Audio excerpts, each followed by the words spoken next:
no gold is not enough. Halo anak-anak, apa kabarnya? Semoga kalian selalu sehat saja ya dimanapun kalian berada. Nah, hari ini akan saya lanjutkan video pembelajaran kita. Nah, yang akan saya bahas pada hari ini yaitu tentang sumber daya alam berdasarkan kondisi alam di Indonesia. Tolong kalian simak baik-baik video pada hari ini ya. Ya, hari ini akan saya lanjutkan yaitu tentang sumber daya alam berdasarkan kondisi alam di Indonesia. Setiap pulau ini memiliki sumber daya alam yang tidak selalu sama. Itu disebabkan oleh perbedaan kondisi alam. Nah, sekarang akan kita bahas persebaran sumber daya alam berdasarkan kondisi alam di Indonesia.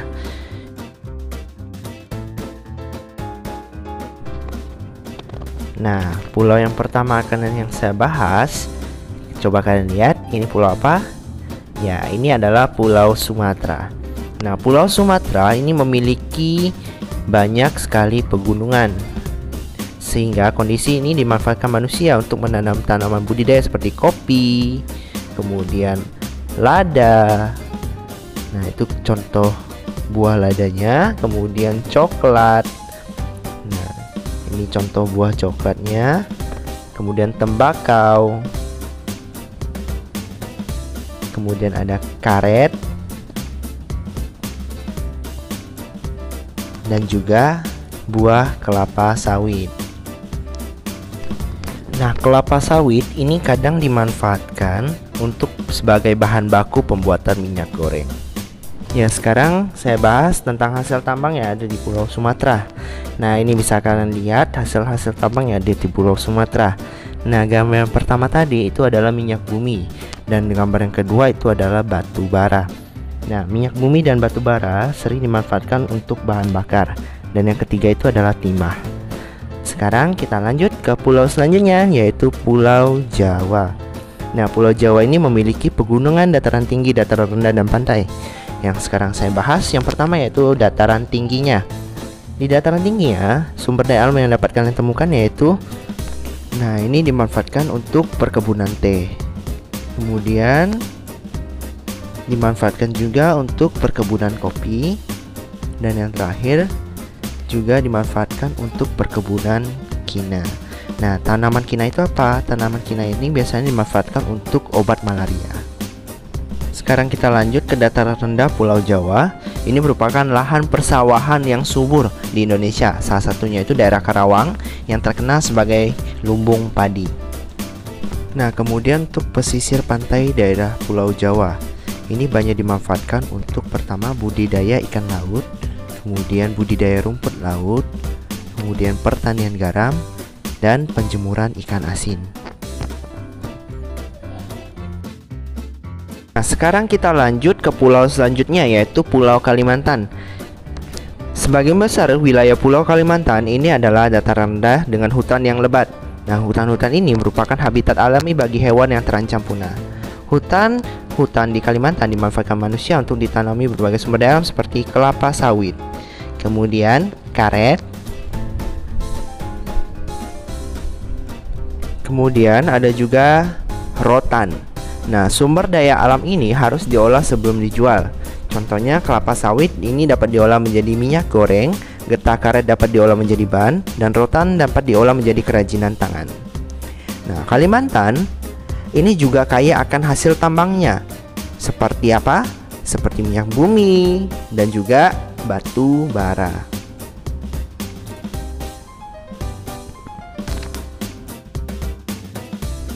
Sekarang kita lanjut ke pulau yang keempat. Ada yang tahu ini pulau apa? Ya, ini adalah Pulau Sulawesi. Pulau Sulawesi menghasilkan sumber daya alam berupa pala. Nah, pala ini biasanya dimanfaatkan sebagai bumbu masakan. Itu bisa kalian lihat contohnya, gambar buah pala. Kemudian Pulau Sulawesi juga menghasilkan sumber daya alam berupa jagung. Nah, jagung biasanya dimanfaatkan sebagai bahan makanan. Manfaatkan sebagai makanan pokok pengganti nasi. Selain sebagai bahan makanan, jagung juga dimanfaatkan sebagai bahan kerajinan. Kemudian untuk daerah di sepanjang pantai Sulawesi itu biasanya dimanfaatkan untuk perkebunan kelapa. Nah, selain dari sumber daya alam tersebut, Pulau Sulawesi juga menghasilkan barang tambang. Contohnya apa saja? Yaitu aspal. Nah, aspal ini dimanfaatkan untuk pembuatan jalan raya. Sekarang kita lanjut ke pulau yang terakhir, yaitu pulau, apakah itu? Ya, benar, yaitu Pulau Papua atau biasa dikenal dengan Pulau Irian Jaya. Nah, sebagian besar Pulau Papua berupa hutan konversi dan hutan lindung. Nah, sagu merupakan salah satu sumber daya alam yang ada di Papua. Nah, sagu dimanfaatkan manusia sebagai bahan pokok. Papua ini juga menghasilkan banyak sekali rempah-rempah yang disukai oleh pasar internasional. Papua juga merupakan salah satu pulau yang kaya dengan hasil tambangnya. Yang pertama itu apa? Yaitu tembaga. Kemudian ada juga logam. Dan yang terakhir yaitu emas. Nah, emas ini bisa dimanfaatkan untuk bahan baku pembuatan mata uang dan perhiasan seperti anting, cincin, dan gelang.